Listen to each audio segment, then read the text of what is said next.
Good evening, and welcome back to another episode of Please Call Me Crazy, brought to you by Free People Radio and now powered by our first sponsor, TireGet.com.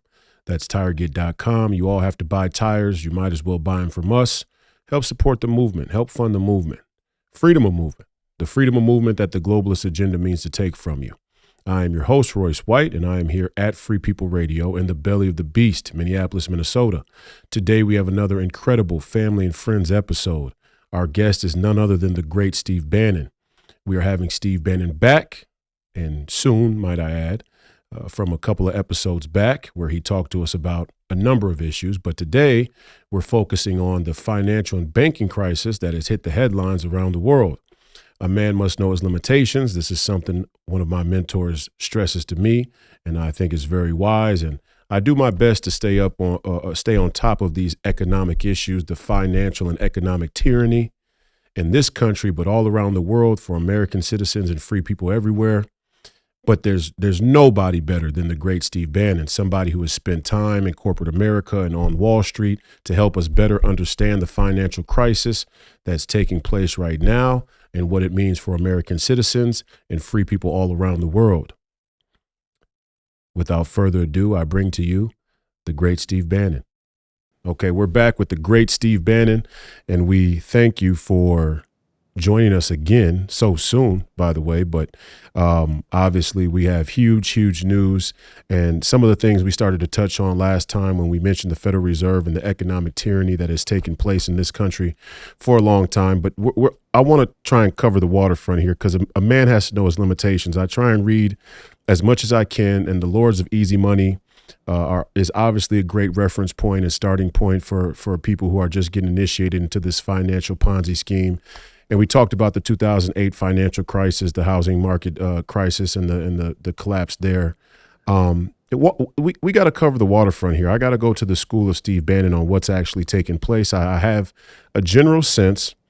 I know what the punchline is. The punchline is the American people, the working man, is getting screwed.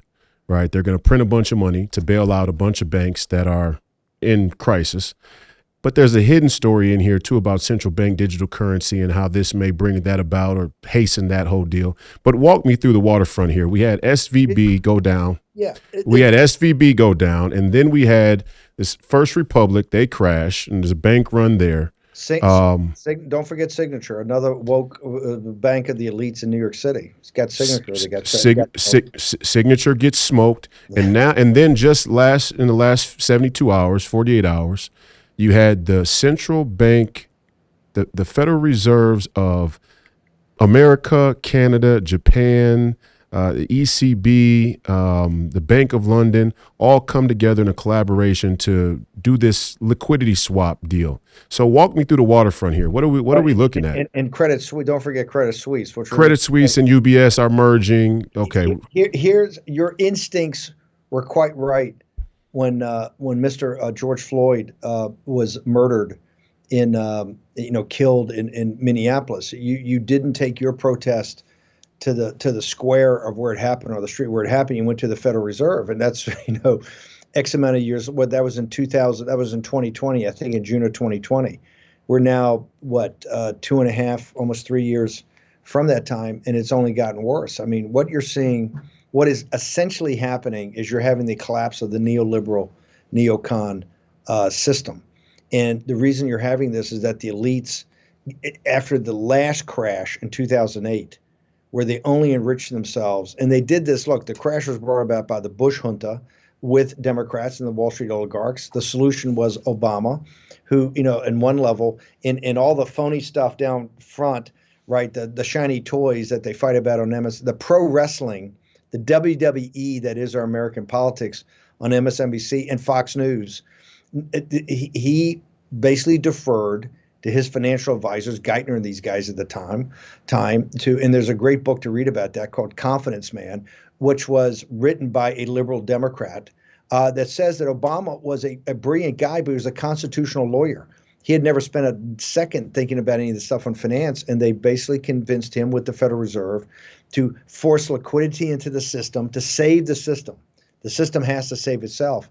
And in process of Bailing out the bad guys. bailing out the bad guys, the asset holders, the real estate and the stocks and the bonds, and screwing the little guy with these negative interest rates and zero interest rate structure. What you've had, there's now the world, Professor Rabini at Harvard shows us the world, I think, has at every level, from your credit card debt, and your little credit line, your equity line at the bank against your equity in your house, all the way up to every government in the world. So always from the micro personal all the way up to the biggest, and even to the UN and transnational organizations, there's essentially $300 trillion in debt. All of that on an interest rate structure that was essentially zero negative for many, many, many years. Well, that has exploded. And why did it explode? Because it exploded because of they had to combat inflation. They had too much government spending, too much deficit spending, too much just printing of money based around this thing called modern monetary theory, where, hey, deficits are not going to matter. We can just run this up, and not really even put the deficit spending into capital equipment or to capital that can be productive over time, but just do it to pay bills, to basically pay for the welfare state and the military state. The way you keep the proletariat happy because you got a bigger welfare state, and you keep the warmongers happy because you're pounding money into the defense industry. That whole game's coming to an end. The reason is the balance sheet of the Federal Reserve, which eventually these dollars that go out, we're the prime reserve currency, the dollars that go out eventually are assets to people that got their hands on, but they're liabilities to the people who have to pay for it. That would be your audience, African American, Hispanic, white, working class, and lower middle class are really the hobbits. And they've been treated. And the reason I wanted to come on your show tonight is kind of give a situation report to what happened over this historic weekend and what's going to happen this week. Please. The only way we're going to get out of this is for working class people and middle class people to understand the three-card money that is the financial system. And they always want to make it like high finance, and this is so complicated, and the calculus is so complicated that it's much too complicated for the working man. Infinite financial instruments that nobody can understand. Well, listen, even the guys on Wall Street can't understand them. And to this situation right here, this was brought about, one, just systemically, we have a massive problem. The overspending led to the massive inflation.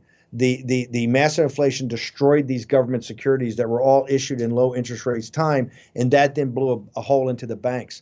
The incompetence, the malfeasance being trying to enrich themselves, the incompetence is not even having their hands on the system. I want everybody in your audience to understand something. When we talk about Silicon Valley Bank, that bank was insolvent. We now know it was insolvent back in the fourth quarter of last year. So it's been insolvent for probably 5 or 6 months at minimum. And they had, once again, accountants sign off on it, Goldman Sachs sign off on it, the board sign off of it. And for everybody, particularly members of your audience that are liberal or progressive, when people say, oh, it's a woke bank, as I keep saying, it was a woke bank, and the wokeness had absolutely almost nothing to do with what the problem here is. This problem is very systemic in having deposits that are uninsured by the FDIC. There they had almost $150 billion of uninsured deposits on top of these massive losses in their bond portfolio because they're holding government bonds, government securities, and they never had to mark them to market, so they could kind of kick the can down the road and not really realize what their capitalization was or how they're going to have to raise capital. That we know is with at least 180 or 200 banks throughout the country, and this is what's happening. They've opened the discount window of the Fed, and all that is the Federal Reserve acts as the bank to banks, okay? And they basically put money into the system at virtually, zero interest rates. It's a little higher today, but as low as you possibly can to other banks. That is doing nothing but printing money and just infusing the system with liquidity to make sure that this insolvent banking system the carcass can continue to go on, and they hope that someday it can kind of self-correct itself. But all of that is going to come back on you. And you say, well, how can that happen, Steve? I'm not in the money flows. What's going to happen is that this is a ticking time bomb of further inflation. If you can take anything away from this conversation, when you talk about taxes, and you particularly talk about the great evil of regressive taxes, and that is higher taxes on people that make less income. And trust me, The system is always looking at how to get a regressive tax, right? Mhm. They have, and this is the key point. This is not about race. Race has nothing to do with it. You're just a chump for being a chump. It doesn't matter you're black, you're white, you're Asian. It doesn't matter your religion. They don't care. They pit black against white while they make off with the green. That's the 3-card Monty. That's the 3-card money. That the foreground, they're going to have you pit against yourself in like a bucket of crabs, right? Fighting over marginalia, where they've got the big con, the major con going all the time. This is going to cause this is like a massive infusion of liquidity, and liquidity is just a fancy term for cash money, okay? But there's a significant difference here now, and we talked about 2008, and I think it's important for our listeners to understand the progression that's taking place here in this financial scam, is because in 2008 and 2009, when we did the quantitative easing, technically quantitative easing is an intentional influx of liquidity in order to kind of correct a contagion that's, these are all terms that a lot of people won't understand, but a contagion within the system. This is an unintentional influx of liquidity of cash, right? I mean, this isn't your typical quantitative easing that they perpetuated before. It's not typical quantitative easing. I would say it's I would say that they understand from the fiasco in 2008 and how you had this concentration of wealth down to 1%. The populist movement on the right, not even Bernie Sanders, because Bernie Sanders barely talks about this in any kind of detail. He's always running around trying to get $15 an hour wages, which are fine, but it's kind of not to the point. What they've done, Royce, is this is a more sophisticated way to do it, and a way to kind of do it under the cover of night, to infuse the system with cash through the discount window, so the banks that need the cash can get the cash. But it gets to the same thing. What's going to do is build up another big pool of money that's got to cycle through the economy. So everything we've tried to do with raising interest rates to quell inflation and doing quantitative tightening to the degree that they did it, and they had done, I think, $200 billion of quantitative tightening to try to take liquidity out of the system so that you're not throwing jet fuel onto this. That's all been that literally in 1 week it went on. I just want to make sure your viewers, particularly those that don't watch the War Room, I want to walk through why you and the Shire, the Hobbit, are getting screwed, right? Please be my guest. Let's take Silicon Valley Bank for a second. Silicon Valley Bank, and if you watch MSNBC and CNN and Fox, they got these entrepreneurs and they're on there and the tears are coming down. They go, they don't understand if we don't, the bank doesn't open and have the deposits, we can't make payroll, and we're going to let everybody go, and we're going to lose 10 years of innovation because we're the most innovative people in the world, and you have to let us make our payroll because everybody will leave and we'll be 10 years behind China, and it's a national security issue, right? Don't believe everything that came out of Silicon Valley Bank from every person is a bald-faced lie. Okay, and I'm going to tell you why. Silicon Valley Bank, first off, was insolvent, has been insolvent for a long time. Most banks have leverage, I don't know, 3, 4, 5%, right, to its capital base, because you don't want banks to be too crazy as far as leverage goes. Silicon Valley Bank, I think, was 185 to 1. It wasn't a bank. It was a hedge fund. Okay, and it was actually worse. It was like the cool kids table in high school where they had their own ability and their own money, and everybody else is just, you can't get inside the club. Every person there of the venture capitalists will put their capital there from their funds and also for their companies. Everybody got inside deals on mortgages, right? They gave them low interest rate mortgages. They gave them ability to margin stock and against stock, right? That they wouldn't have naturally. They talk about, they do venture lending. All venture lending is these hedge funds, or excuse me, these venture capital firms have the ability to put equity into these companies, but they want higher returns, right? And so what they do is the bank lends them money in they leverage, they do venture loans, which is ridiculous because these companies don't have any real assets. They have some potential intellectual property, but they have no cash flow. They're all negative cash flow because, they're going to go public one day. And, even some of the great companies in the tech sphere are still negative cash flow. They've got a high stock price, but they don't generate a ton of cash. These guys would do these venture loans with just another scam to let the venture capital. So wait, for example, for people to understand what he's saying is when Facebook first comes onto the scene, they have an intellectual property. They have an idea. Mostly what they're dealing with is the currency of attention and subscribers that aren't necessarily payment-based to begin with. And then when they get big enough, they have all these venture capitalists who either backstop angel invested. Even angel investors very early on. These are startup companies. They're called startup. Yeah. They will put the capital in. As those companies go over time, they'll get more venture capital. Then they'll do a private equity round, and they'll do a last round right before they go public, called a friends and family round. That's just a payoff. That's how Nancy Pelosi made her fortune. What they do is they look at all their buddies. They've already priced the IPO, right? What they do is they give their buddies a taste right before it goes public and blows out, right? And then those guys make a fortune with everybody gets their beak wet. Yeah. Let the beak, yes, and this is how they buy politicians. This is Nancy Pelosi. Remember, her husband.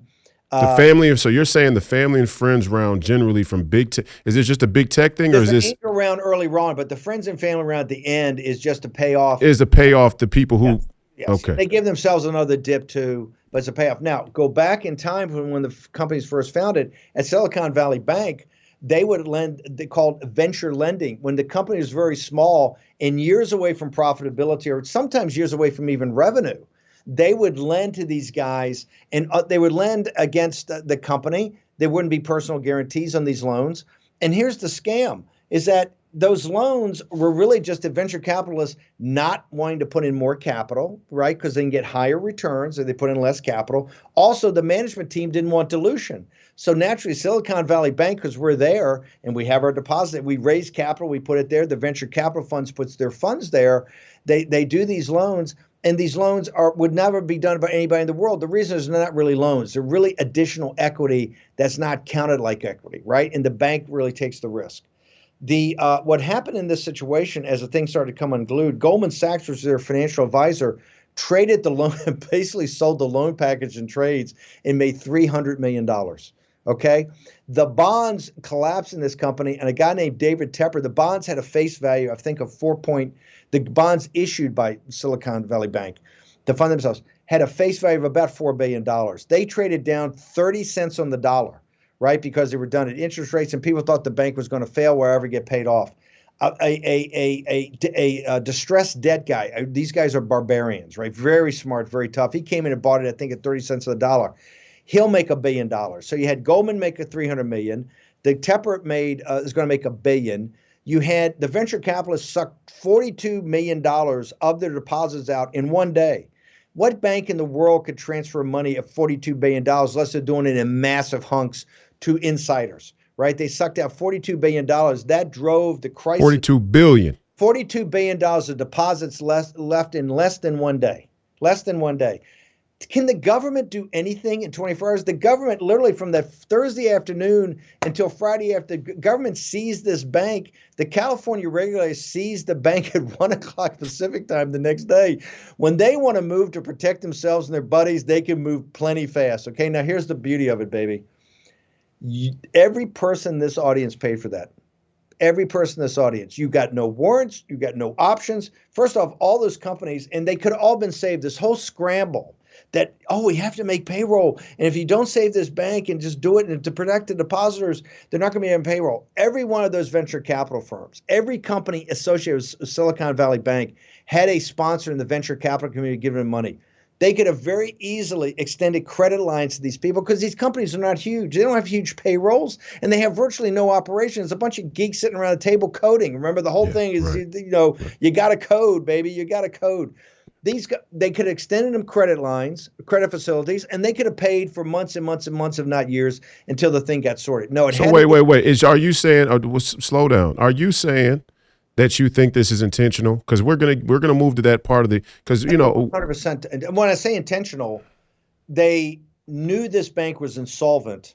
No. What I'm asking you though is, do you think that this malfeasance is sheer incompetence, or is it intentional towards a different goal around the finance? Because we got to get to the nitty gritty here. I don't believe that there's any group of Illuminati. I know a lot of people. No, I know not the Illuminati, but wait, bring the system down. I think the system. But wait, I want to ask you this though. Let's be clear about this now, because the central bank digital currency. And Royce White's going to go there, but that's okay. Go ahead. Well, no, it's not the Illuminati. But what I'm saying is, when you see, okay, well, let's say it this way. I lost a big part of my fan base. I'm trying to get to solutions. Keep going. The solution is obviously we need to become a nation of shopkeepers again very quickly, and we need some individual sovereignty, especially But we need to economically. become a nation of sovereign. If we want to get our sovereignty back, we have to take control of anything that the war room's doing now. And that's why definitely go to birchgold.com. I'm going to make a promo here, Yeah. birchgold.com/Bannon, because, and I'm very proud of this, that I've worked on this now with Birch Gold for over a year. We've put out 3 segments called The End of the Dollar Empire. From the first one talks about the politics of money. And this is why Royce White is such a seminal figure in our movement, because of the courage he did and actually his instincts, knowing what the problem was. The problem with George Floyd, the primary problem with George Floyd was not what was in that center of town and not what the police were doing. That is certainly a problem. I'm not denying that. The central problem was why George Floyd was in that situation in the first place. Why George Floyd didn't have a great job. Why George Floyd over that Memorial Day weekend was not up at his cottage on a lake, right, opening his cottage for the summer. Even though he was a foreman at a factory, he was making 85 or 90,000 bucks an hour when he counted overtime. Had a great house in Minnesota with a wife and a couple of great kids that were going to school, and he had a house up in the thing. Why? Because of the shipping of the manufacturing jobs to China, the no opportunities. He had fentanyl in him from the CCP. He had COVID in him from the CCP.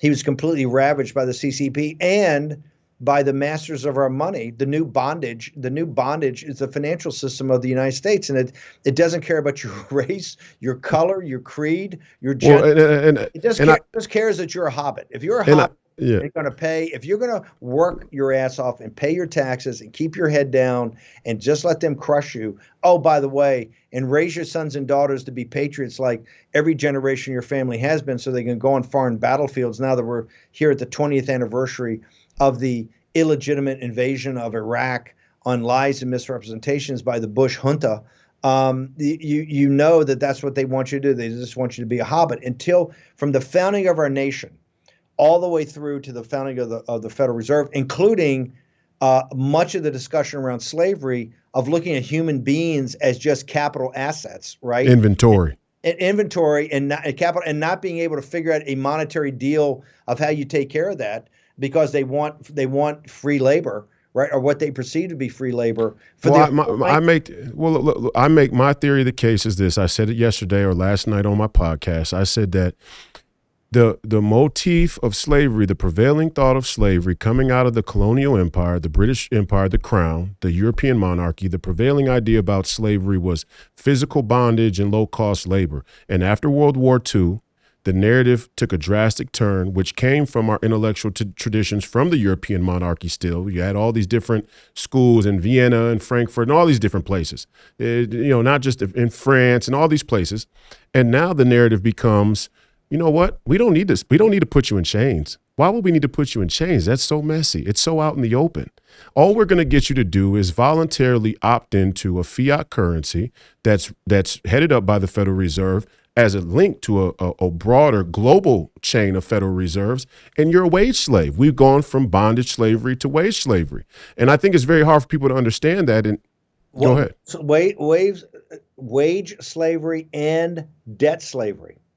Also to get you, remember, the part of the way to get you onto the wheel of samsara, the wheel of life, become the hamster, is they're going to give you a little bit of credit, right? They're going to give you a credit card. You're going to get enough credit that, baby, once you got that, you're just spinning your. Look at the debt. Look at the situation with the student debt, which I don't agree with writing off right now. I think you got to rethink that whole thing. But that's my point.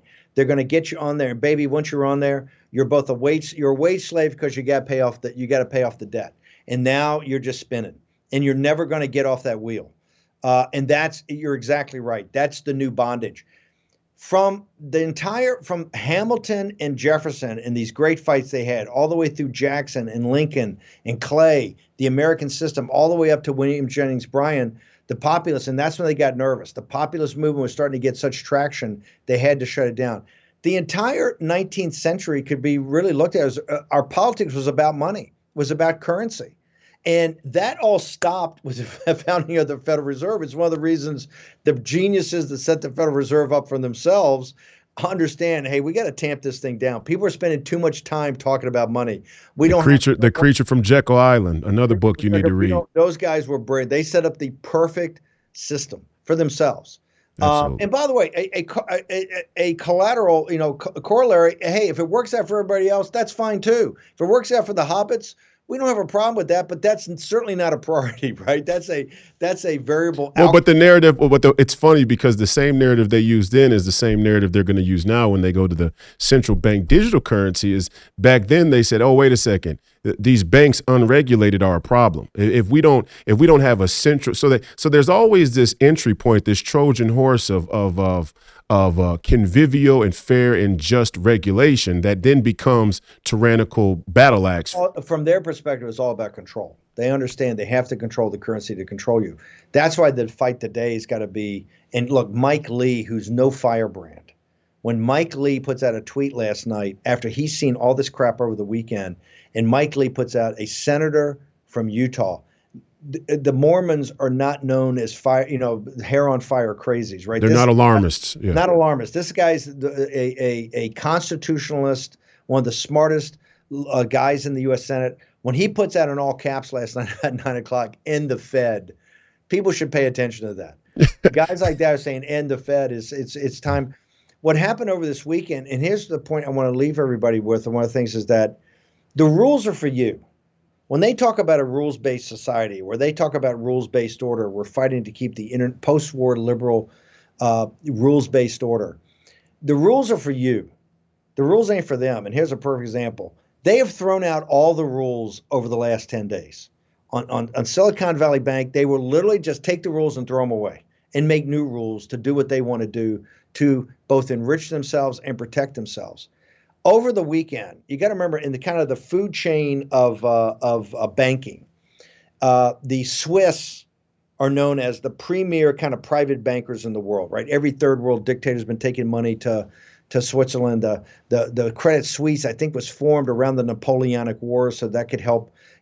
Remember all the monarchies went against Republican France. Switzerland was always left as neutral because you needed these smart Swiss bankers that could always beat transactions. The Germans, remember, even the Germans never shut down Switzerland. They wanted to have a place where you could do transactions. Our buddy Klaus Schwab, his dad was Swiss. His dad was Swiss. That's why he's in Davos. Mm-hmm. Over the weekend, you had this revered institution, Credit Suisse, that now total value was, I think, $15 billion. We can count the $2 billion or $3 billion they paid for the equity, and another 12 for all the debt. You had a bank that was, because they've done these. I think it's the 30 top banks in the world are considered too big to fail and have special requirements on them. This is one of the top 30 banks in the world, sold for $15 billion, everything. And they changed the rules to save the Swiss banking. They essentially nationalized the Swiss banking system after hundreds of years of being the world's banker. Every dictator in sub-Saharan Africa, the royal family in Saudi Arabia, the Qataris, the CCP, the five families that run the CCP are the wealthiest in the world. Putin and the KGB, every guy in Latin America, including a bunch of guys in the United States with numbered accounts, have always used the Swiss as their go-to guys. That entire system melted down in 48 hours. Let me repeat this. The entire Swiss banking system is now nationalized. The Swiss National Bank had to step in, jam their two biggest banks together into some dog's breakfast of a shotgun wedding. And they totally changed the rules. When I say they changed the rules, there are regulations and requirements. You got to have shareholder vote. You have to do all this. They literally rewrote the laws yesterday afternoon to say by the time the market opens in Europe, or actually opens in Asia, this is going to be done. You're going to be a new entity financed with a $100 billion credit line by the Swiss Central Bank, the Swiss National Bank, which, oh, by the way, revealed it lost $144 billion last year. And in fact, needed a credit facility from the good old United States Federal Reserve, that being your money, right? To keep those guys. Wait. Before you go, there's two things we got to know. Really, there's three things we got to talk. Don't run off on me. The great Steve Bannon. We got you glued. You're on a roll right now. Three things we got to talk about. One, take me from the local to the global for people, because people understand the local. They're going to get screwed. They're going to have to pay this bill. But take me from the global to how do these independent markets, these independent central banks come together. Why did the collaboration? How did the collaboration get done? You have to get liquidity or solve these to be solvent. You have to have liquidity. Liquidity means cash. They open up overnight. So to do it for domestic banks, you have this discount window where banks can go and just borrow from the Fed, right? Where they just print the money and put it into it. So they had $168 billion, I think, on Thursday and Friday, which is like 2x what they had in the worst day of the 2008 crisis. And for those people that are not old enough to remember 2008, the system almost collapsed in 48 hours back then. And it was saved by extraordinary means. And at the time, I don't think anybody, including myself, and they needed $1 trillion, you're being told the entire system is about to collapse. What are you supposed to believe, right? It's what happened after that. After the first trillion, they continued to do it to prop themselves up. Here, you have about 200 or more institutions like Silicon Valley Bank that are technically insolvent. And what they have to do is they're trying to infuse them with cash right now so that they can meet customer demand. Payroll, and they're going to hope that solves the banking crisis. So we have the same. We basically have a bigger ticking time bomb. We have is that you have $19 trillion of deposits in the banking system, and I think there's 5 or 6 trillion, if I'm correct, of uninsured deposits. Remember, if you're right there sitting in the audience today, if you're an individual, I think it's $100,000. If you're a company, it's $250,000. In that, you're guaranteed, okay, that if the bank goes out of business, you can present your bank book and get $100,000 of your deposits back. Individual, $250,000 as a company. And by the way, the average, I think, savings account in the country is $5,000. So, but there are tons of these uninsured deposits. How that's made up, and by the way, the way you present your book, and you get your money for the FDIC, that insurance is only $100 billion, and I think they have another $100 billion line. Silicon Valley Bank and Signature combined were $250 billion. The entire FDIC insurance, the primary one's $100 billion. And here's the thing: just like Silicon Valley Bank, most of their cash is kept in government securities, which is underwater. So they have face amount of $100 billion, but I think when you go in and actually look at their balance sheet, if you marked it to market, they could be at 40 cents on the dollar. Here's how they're going to pay for it. How they come and pay for it? They said there's not enough cash there to pay for these bailouts. How are we going to do it? We're going to do it through, and they just make the rules up. They're going to do it by extending fees to the banks. The banks don't pay the fees. You pay the fees. Every person listening to this broadcast, you're underwriting everyone. When you see these bailouts happening, the government bailouts, what's happening in Switzerland, please remember one thing. Since the dollar is the prime reserve currency and they're using their dollar without your permission and printing it without your permission, you are essentially underwriting every one of these bailouts. They're going to get you some way. It's either going to be a direct bailout with the taxpayers, or indirectly, they're going to get you with another indirect tax, right? Another regressive tax. Think about it. If you're a person making $25,000 or $30,000 a year and you got a couple of $100 in the bank, right? And you're barely making it. You sweat every time the rent comes due, everything like that. I mean, you're barely scrapping, guy, but you're not looking for handouts. You're working your ass off. You got 2 or 3 jobs. Maybe you get up to $35,000. Remember, those fees, the bailout of the elites in Silicon Valley, the bailout of the people that took out the leverage loans, the bailout of all the woke people living in the nice clubs, and they're going to make hundreds of millions of dollars on their equity, of which you own nothing. Remember, you are paying for that through these higher bank fees, and eventually there'll be other assessments. The other thing you're paying for it, as they infuse the system with more money, with more fiat currency, it's going to drive up the price of everything. Right now, we can't get inflation contained because they keep trying to raise interest rates, right? To do that, let me just go back. It was the Biden spending coming out of the pandemic, the first American recovery. Aggregate demand had come back because Trump and those guys have done a pretty good job of managing the economy into that time. Demand was coming back. They put, I think, $1.8 trillion in there that just added jet fuel. And people know this. Remember, they had the money to get the Netflix and do all the incremental stuff they want to do. That spending, that massive spending, he did the infrastructure deal, he did the Build Back Better, he did all of it. That massive spending package in that short of time led to runaway inflation. That inflation, so you had the Biden spending the Biden inflation. Then you get the Biden bonds. What it did is that people that had bought these government securities back in the low interest rate period, as interest rates started to kick up to try to manage inflation, to try to knock it down, those government bonds dropped dramatically in value, right? Until they traded, I don't know, 20 or 30 cents on the dollar. Now, no federal regulator made these banks mark them to market, which I think you should do all the time, right? So you really have a sense of what your capitalization is. When those bonds collapsed, that blew a hole in these banks' balance sheets, and that's why you have these Biden banks. Right now, you have, and remember, the deposits are kind of hot money, particularly the biggest deposits, because you go at one of the crimes, and just look at your own personal experience. Go pull out your savings account and check the interest you're getting from your bank. Well, you're sitting there going, well, Steve, you tell me interest rates are going up and all this stuff. My bank's only paying me 1%. Well, enough people start savvying up at Silicon Valley Bank and say, hey, I got these deposits on there, and these guys aren't passing on any of the new interest rates. I'm getting 1%. Maybe I'll go just buy a T-bill. Maybe I'll just go buy something at 4% and tuck it away somewhere. And that's what happens. The deposits turn out, which used to be long-term, it turned out that, hey, they're kind of hot money like institutional money. People finally got savvy. It all gets back to this basic problem of this massive government spending. People in your audience should not look at government spending as they presented on MSNBC and CNN as a positive thing. It's essentially a tax on you.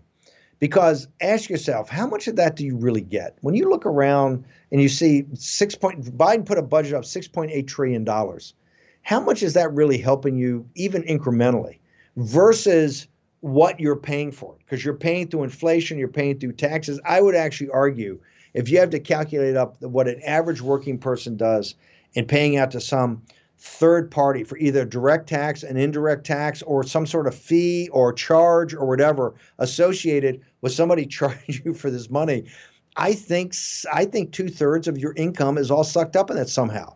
And that's, you have so little money, you work. And now the great thing, the big tragedy under Biden, we now hit the 24th month in a row, 24-month, longest streak in history, that your real wages are declining.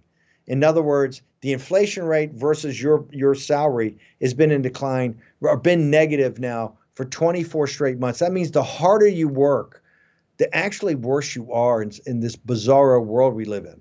And that's the great crime. And I think that's what's going to now drive this political movement of both the populist left and the populist right. Say, we can't go on like this. You can't. Here's why. The difference of the day in 2008 and the difference today, the bigger difference in when Reagan had this problem with Volcker back after Carter, after the guns and butter of the Vietnam War, when we had this inflation, I think interest rate got to 15%, almost 20%, is that back then we were a manufacturing superpower. Right. Had all the manufacturing base. The balance sheet of the Federal Reserve basically had no debt on it. We had almost no debt as a country. Make America great again. But you had the manufacturing base and you had the skill base. You go back and look. No, I say that because I think it's important for my audience and for black and Hispanic citizens all across this country, as well as working class whites who may be liberal or tilt Democrat. The mainstream media has done such a great job of painting the narrative that Make America Great Again is a call to go back to a more racially tense America, when in fact there was a time when America's manufacturing base and our skills base made our innovation, our geopolitical strategic position, all these different things came together to make us and put us in position to become the world superpower that we have been up until this point. And that's not what, I mean, anybody paying jobs. That's the tragedy. Yes. George Floyd. George Floyd should have had a high value added, high paying manufacturing job. Manufacturing is the key to any economy, just like full spectrum energy dominance. That's the tragedy. George Floyd's life is very illustrative of the tragedy of working people in this country, of any color. Those opportunities have been taken away. Now, it was bad enough in 2008. In 2023, baby, remember, we have $32 trillion of face amount, and everybody talks about it, but that's just a tiny part of what we got here. We got $32 trillion of face amount of debt. You got another $8.5 trillion over the Federal Reserve, of which I think they're sitting on $1 trillion loss because of changes in interest rates. You also have obligations, right? Indirect obligations out there of, they think 100 to unfunded liabilities, $200 trillion in unfunded liabilities. They are contingent liabilities. Okay. So you have to, but the net present value on those I don't know, depending on your discount rate, is $100 trillion, all based upon the dollar, which all rests on your thing. If you can take away, and I really appreciate you letting me roll tonight because I wanted to make sure people know that not only are you being screwed, that if you can take out just one concept from this at all, when you see all these people up there with the knitted brows and they're talking very seriously and they say, well, this can't happen, the debt ceiling and the debt, and we can't do this because the full faith and credit of the United States, the full faith and credit of the United States. That's not some ephemeral term.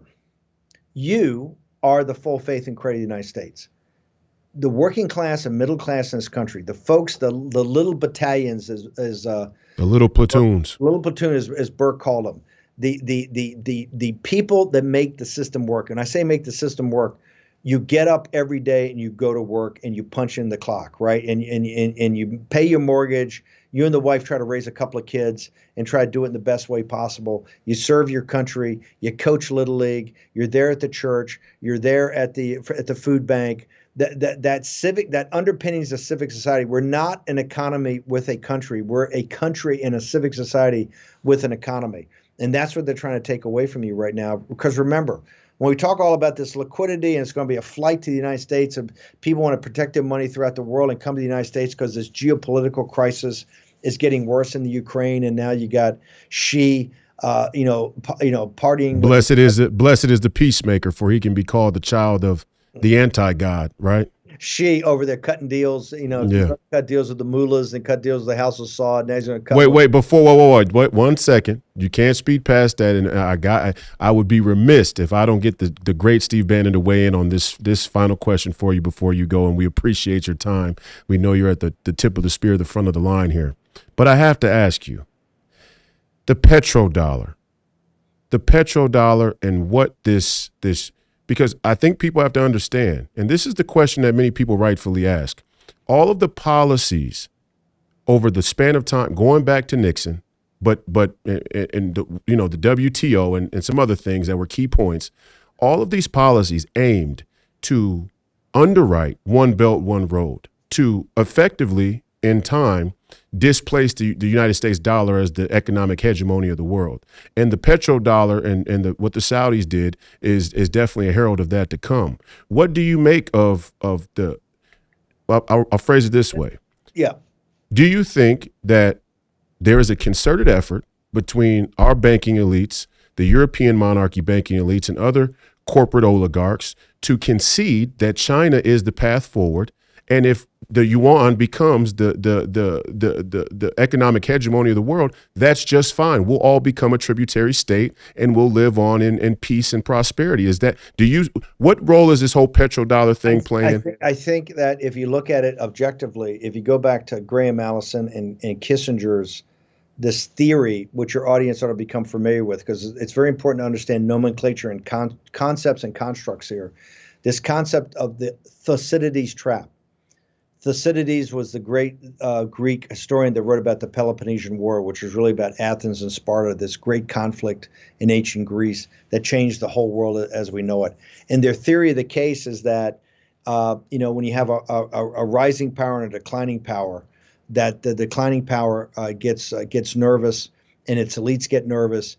And if they don't reach some sort of rapprochement or accommodation, a catastrophic war takes place. And it's very important for the declining power to understand they're a declining power and act accordingly to try to nudge the rising power to accept more of their customs and structures, like Rome accepted so much of ancient Greece, or Hellenism, right? And that concept has been rolled out by Graham Allison and Kissinger early on in the early 1970s. This was not a conspiracy theory. They wrote this. No, they wrote this. This was in the battle plans. They tried to pitch it into, in fact, American foreign policy believed in the Thucydides trap concept, in that America back in the 70s after Vietnam, in this big, self-doubt that came into our elites, not to working class men and women of every color that went and served their country and were there, that we were a declining power, that the command economy of the Soviet Union and their military strength, nuclear power, they were the rising power. And that's why we had to have détente, and that's why we had to have rapprochement, and we had to have all these missile agreements and all these because we had to, we had to accommodate the rising power. When Ronald Reagan came into office, one of the first things Bill Casey did at the CIA, they decided to do a complete total reassessment. I think with another team B, a total reassessment of the. One did the military side, but one went back in and just looked at the economy. We're going to do a fresh set of eyes on the Soviet economy, see why this command economy is so powerful. And they came back in a couple of months and they came to Reagan and they said, well, upon further review, the CIA, the genius of the CIA, they had said that the Russian economy was 3 times the size it actually was. The massive miss. I don't mean a miss on the margins. I mean like weapons of mass destruction in Iraq miss, right? Massive miss. And Reagan's sitting there, and look, Reagan was the first to say that he was not Einstein's cousin, right? But he had wisdom and discernment and common sense of the American working man. So Reagan's sitting there and go, well, hold it. If we miss so bad, he goes, exactly how big is the Soviet Union's economy? And they said, well, it's not quite as big as California's. And Reagan had been governor there for 8 years. He said, well, why are we so afraid of him? And that's how he got the strategy of the massive defense buildup, just to crush them economically. Star Wars, all of it, and our technology and our money, the same 2 weapons we've have always had. Now, cut to, and we took the Soviet Union down in less than 8 years under Ronald Reagan, President Reagan, with a coordinated strategy of unrestricted warfare that was not kinetic. We never wanted to get into a kinetic conflict with them. The same mutually thing, assured destruction. We avoided it. And what you see with Graham Allison and Henry Kissinger with the Chinese, with the CCP, is the exact same thing. They have said, and in fact, there's a book in there called Destined for War that it's in paperback. Your audience, I think I actually gave you a copy of it a year or so ago, which I thought was required reading in your coming up the learning curve, Royce. Destined for War, it was at Graham Allison's concept of that, and he actually came here to the Breitbart Embassy where I am today, and we had lunch about a year and a half ago. And I said, Professor Graham, I kind of remember this from the 70s because as a young naval officer, I was enrolled at the Naval War College as a distance student when I was in the fleet. And the first thing they give you is the history of the Peloponnesian War. And I go, hey, look, I love history. I love reading this stuff, but I'm trying to get a strategy degree. Why do I got to go study ancient Greece? They go, oh, no, the whole thing's Athens and Sparta and naval power versus land power. So Allison comes, and they've run the same scam here nowadays with the city's trap. The United States is in managed decline. CCP's on the rise with their huge population, and we have to figure out how to co-opt them to our system and kind of nudge them along. And I said, Professor Allison, I said, answer this question. I don't get this. I said, I've read your thing about the 15 societies are like this, cultures like this, and 12 times it didn't work out. These catastrophic wars. I said, can you show me one time where the declining powers elites make more money on the way down from basically working for the enemy than they made on the way up? And he's going, hubbada, hubbada, hubbada, hubbada. He goes, what are you talking about? I go, hold it. Our elites are making more money now than they've ever made in their entire life with the rise of the CCP, of taking George Floyd's manufacturing job that was going to get him that summer house he was going to open that weekend instead of being, passing a CCP fake $20 bill when he's sick with COVID, he's sick with fentanyl, he's addicted to fentanyl, he doesn't have a job. That second house got shipped overseas by the elites who are making more money on the slave labor of the Lao Beijing they could never make here, having to pay people a decent wage. So it's come full circle. So that Thucydides trap, they think we're a declining power. What you're seeing today is the worst nightmare of it all. And I don't think the banking system willfully wants to be the dollar taken away from the reserve currency, but we're hurtling towards that. And it does center around what you just talked about. Remember, today's the 20th anniversary, or the last couple of days, and today is the 20th anniversary of the invasion of Iraq. Now think about it for a second.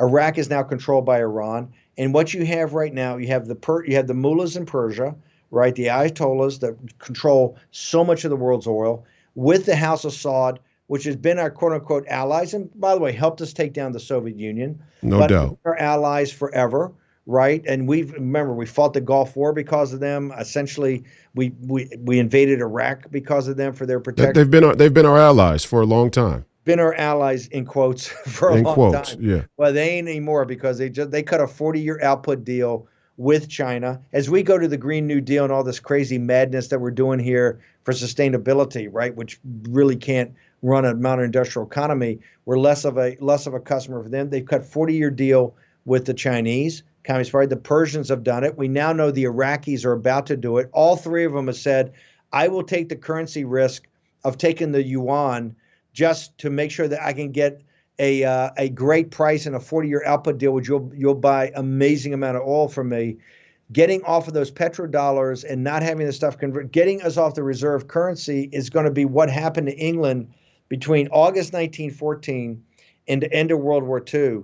The British had used the pound, so the end of Napoleon, all the way up to that time, the pound was the world's reserve currency. And you see the value added that it had to England. Now it comes with incredible obligations, right? I think that at a point in time, it would be helpful if we were not the reserve currency, but it has to be done over a long 40 or 50-year period to kind of get rid of those obligations as you do it. You can't do it in a short period of time. And here's what's happening.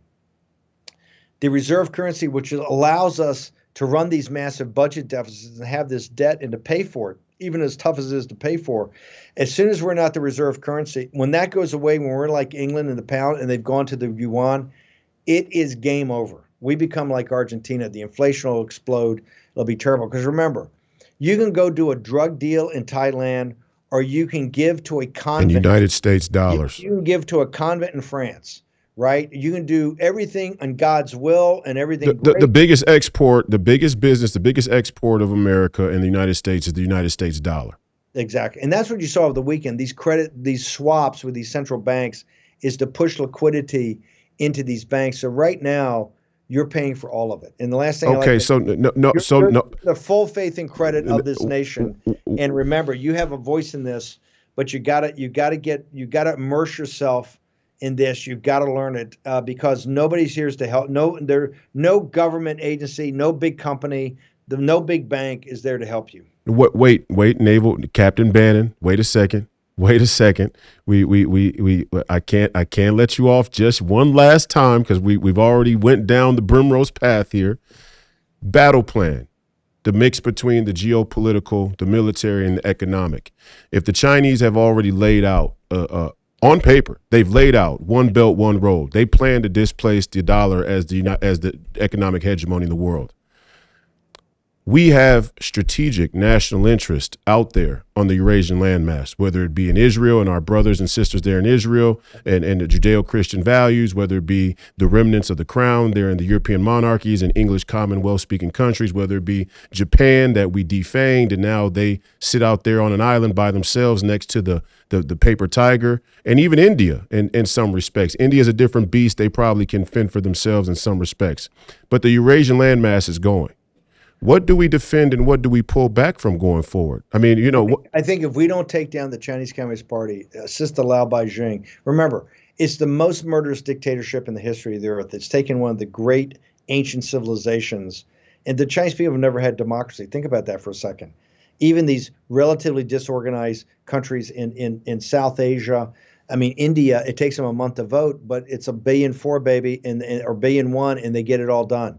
You look at Bangladesh, these other places, they have some sort of democracy. Sub-Saharan Africa, as tough as it is, they've had some elections over there. There's corruption, but there's some modicum of democracy, and people understand the values of a republican government, the structures of these types of governments, and democracy. In China, you have 1.4 billion people, and it's a slave labor camp. We must, and we can take, without going to kinetic war, that if we don't follow this plan, we're going to be in a shooting war in the South China Sea and around Taiwan, which has all the advanced chip design for our nation. Our economy will drop down 25% if we don't do this. We must take down the Chinese Communist Party, and here's how we do it. If we cut them off from all access to Western capital, particularly American capital, all access to American capital, if we cut them off from all technology, stealing our technology transfers, those two things alone, to absolutely hard wire a decoupling from the CCP. The CCP would fall in 100 days. The Lao Beijing, the Chinese people would overthrow it in 100 days. Every day, and what you say, well, why doesn't that happen? That's simple. Because so many of the Wall Street oligarchs and the tech oligarchs are actually inextricably linked in business with these guys. The entire system here in Washington, D.C. Look how hard it's been even to get TikTok, which is poisoning your children every day with the content they put up there. Plus, it's a massive data farming operation for the PLA, of no question that you even have Democrats now and Biden's administration are look, hey, we got to sell it to Microsoft, something like that. That's one tiny element. There are TikToks all over and financial and we're underwriting your pension funds, your retirement, your insurance policies are all underwriting. The factory's still going over, the supply chains being over there. The number one priority is, and if we cut the head of the snake off of the CCP, so much of the world's problems will just immediately go away, right? And it will not be perfect, but we can get into a system then, and we don't have to be everywhere all over the world. We cannot have $1 trillion defense budget. I'm as big a hawk as you can get. I spent 8 years, as Royce knows, in the Navy. My daughter's a West Point grad.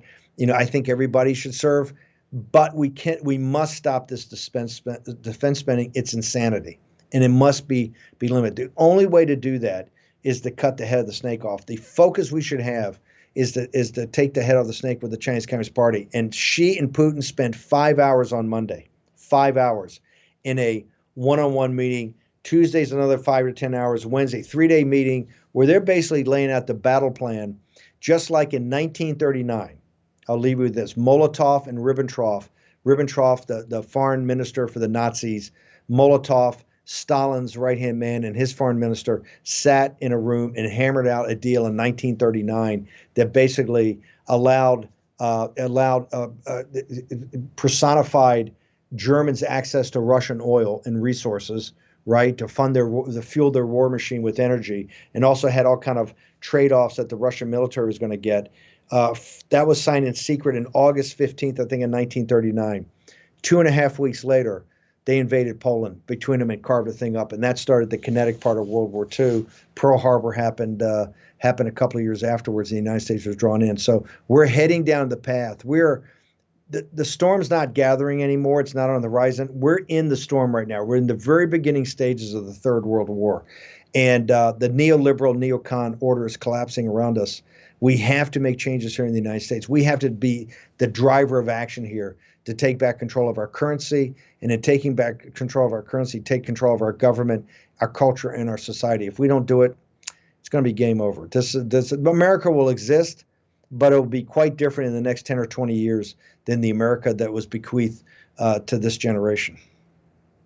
Absolutely. And the thing that everybody has to consider, and I know black people out there have this kind of metaphorical, symbolic idea of slavery, cultural and historical slavery, and we kind of understand wage slavery. But the Chinese, they're into good old-fashioned slavery, okay? And we need to understand that a Chinese hegemony will certainly bring about unintended, unforeseen consequences socially and culturally all across the world, wherever the yuan touches. Steve Bannon, I thank you for your time again, brother. I love you. We appreciate your work. We appreciate the War Room. We appreciate everybody on your team for bringing us this content and working daily to keep us ahead of the curve. Tip of the spear of the nationalist populist movement, the great Steve Bannon. Godspeed, brother. The fight continues. Royce, so honored to be on the show, and I'm so great. It's doing well. We put it up on our Getter feed, War Room, and my personal, and it's on fire. The audience, the War Room audience can't get enough of Royce White. Just love you, love the guests, and love the great questions you ask and the great guests you have. So thanks. Thank you, brother.